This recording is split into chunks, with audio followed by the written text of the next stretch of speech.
ఇక్కడ ఇక్కడ యా. బాలకృష్ణ గారితో షూటింగ్ ఎక్స్పీరియన్స్ ఎలా ఉంది? అలానే బాలకృష్ణ గారి షోలో ఎన్టీఆర్ గారి పేరు మర్చిపోయారని చెప్పేసి నిరసన వ్యక్తం చేశారు ఫ్యాన్స్ సోషల్ మీడియాలో. అది మీ దృష్టికి వచ్చి ఉంటుంది కదా. ఇద్దరితో వర్కింగ్ ఎక్స్పీరియన్స్ ఎలా ఉంది? ఫ్యాన్స్కి ఏం చెప్పదలుచుకున్నారు? నేను అంతకుముందు కూడా చెప్పానండి, బాలకృష్ణ గారితో తారక్ గారితో అంటే ఎంతమందికి దొరికిద్దో తెలియదు అదృష్టం. రామారావు గారి అబ్బాయితో అండ్ మనవడితో చేయటం. సో జయలవకుశ తారక్ గారితో చేసింది నా లైఫ్లో బిగ్గెస్ట్ అచీవ్మెంట్గా నేను ఎప్పుడు ఫీల్ అవుతుంటాను. అది ఎప్పటికీ ఉంటుంది. అలానే బాలకృష్ణ గారితో ఇప్పుడు సినిమా చేయటం డాకు మహారాజ్ అనేది మళ్ళీ ఎక్స్ట్రాడినరీ జర్నీ లాగా ఉంది.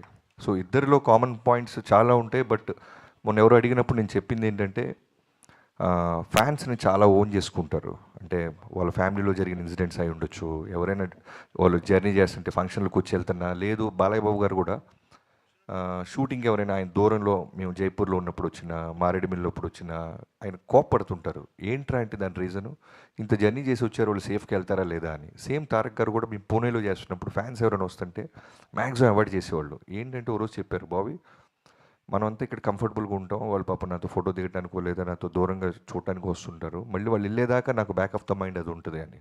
సో నాకైతే ఈ రెండు కామన్ పాయింట్స్ చాలా బాగా అనిపించినాయి. అంటే బాబీ గారు ఒక్క నిమిషం, బాబీ గారు అదే ఈ షోలో ఎన్టీఆర్ పేరు ప్రస్తావించొద్దని ముందే మీకు సజెస్ట్ చేశారని తెలిసింది, అది నిజమేనా? ఏంటి అంత డ్రామా జరగలేదండి, దాన్ని కవర్ చేయాల్సిన అవసరం కూడా లేదు.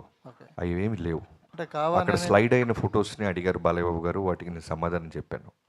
అంతే జరిగింది. తర్వాత మొన్న వంశీ గారు అన్నట్టు షో మధ్యలో గ్యాప్ వస్తూ ఉంటుంది. ఆ గ్యాప్ మధ్యలో ఒక క్యారెక్టర్ ఏదన్నా ఏదో ఒక సినిమా ఒకటి ఏదన్నా ఇలా ఉన్న సినిమాలో మా తారక్ అయితే చాలా బాగుంటాడు అని నాతో వంశీ గారితో అన్నారు ఆయన. అది అంటే రికార్డెడ్ ప్రోగ్రామ్ కాకపోవడం వల్ల అది బయటికి రాలేదు అంతే.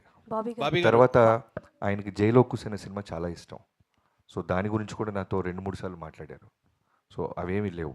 అనవసరంగా చిన్నదాన్ని మనమే పాపం అనవసరంగా ఒక ఫ్యామిలీ ఇష్యూని మనం పెద్ద చేస్తుంటాం అంతే. బాబీ గారు ఒక్క క్వశ్చన్ అండి. ట్రైలర్ చాలా బాగుంది, ఎమోషనల్ టచ్ ఉంది, కానీ అంటే మీరు కూడా